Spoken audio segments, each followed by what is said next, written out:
Today we're going to look at part 2 of our happy jaw exercises.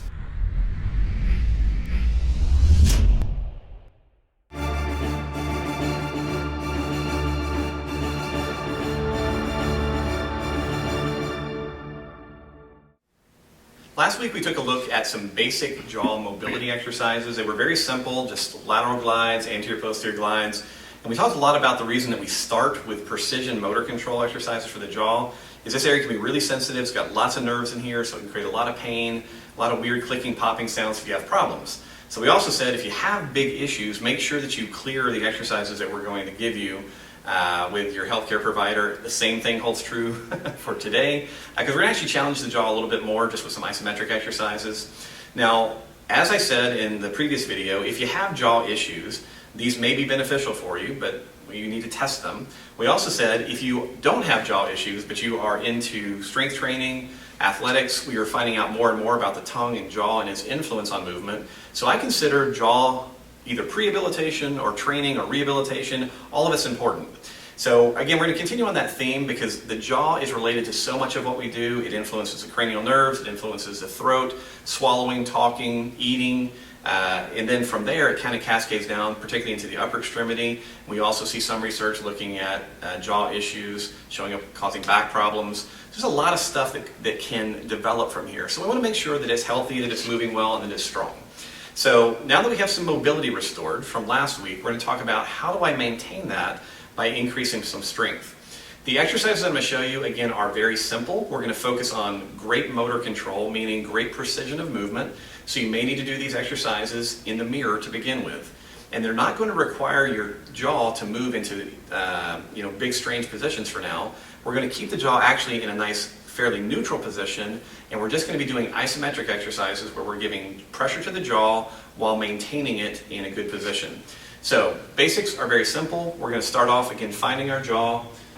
So place fingers on the cheek, roll your fingers all the way back to just in front of the ear and down slightly. Do that on both sides, open and close. And you should be feeling the ball, if you will, of the joint rolling underneath your fingers. Like last week, go ahead and retest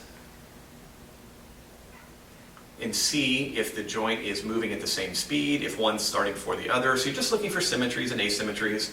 And again, that is very good to do in front of a mirror because it may feel symmetric to your hands, but to your eyes you'll go, oh wow, it's opening in this very kind of strange manner.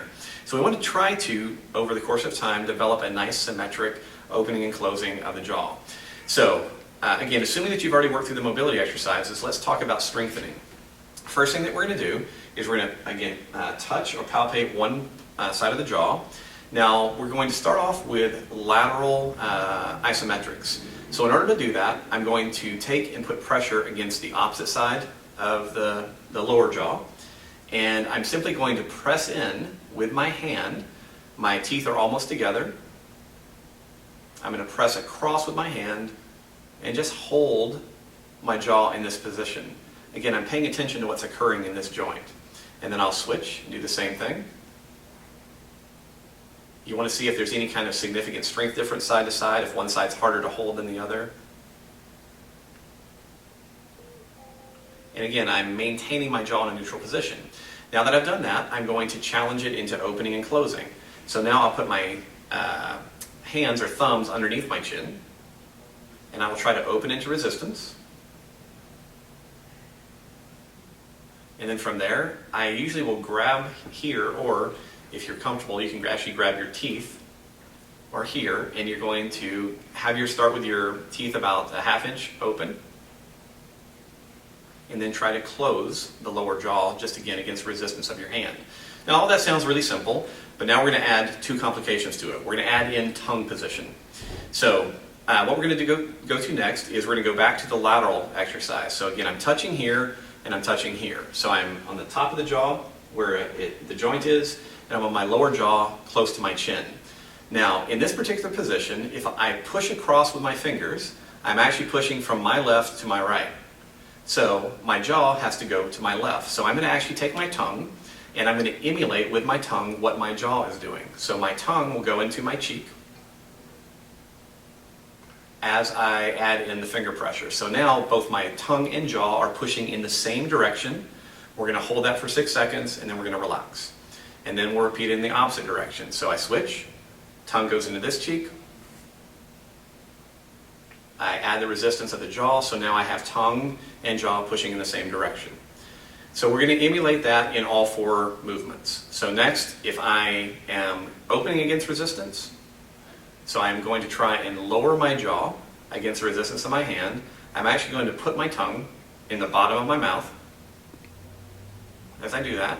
And then as I close, I'm going to put my tongue up against the roof of my mouth. Again, as I'm trying to pull my lower jaw up. So in this particular set, you're now doing tongue is moving in the same direction as the lower jaw. All right, so we've done isolated movements, again, 6 seconds, 6 seconds, 6 seconds, 6 seconds. We then added in the tongue into each of those movements, so that's another 6 seconds.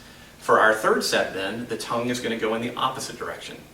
And this is a little bit of a weird experience for a lot of people, so you just have to think it through. So if I'm going to come here, and my fingers are on my left side of my jaw, now my tongue is going to go into my right cheek. And now I'm pushing across from my left to my right. If I was not touching the right side, my tongue goes in the left cheek. Most people find that this coordination between moving the jaw one way and tongue in the opposite direction is much more challenging and will cause you to work harder to stabilize the jaw.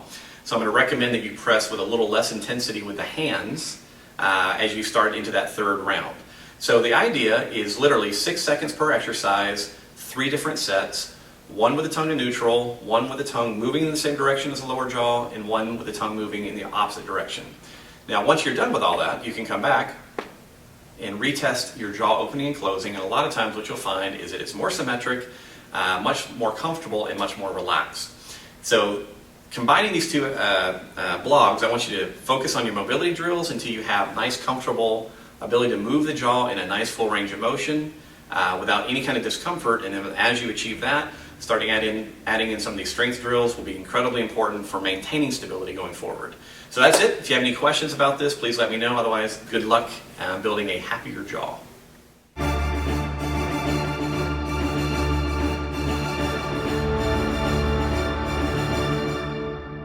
I don't even know what I said the first time. I said something, and we're going to try that one more time.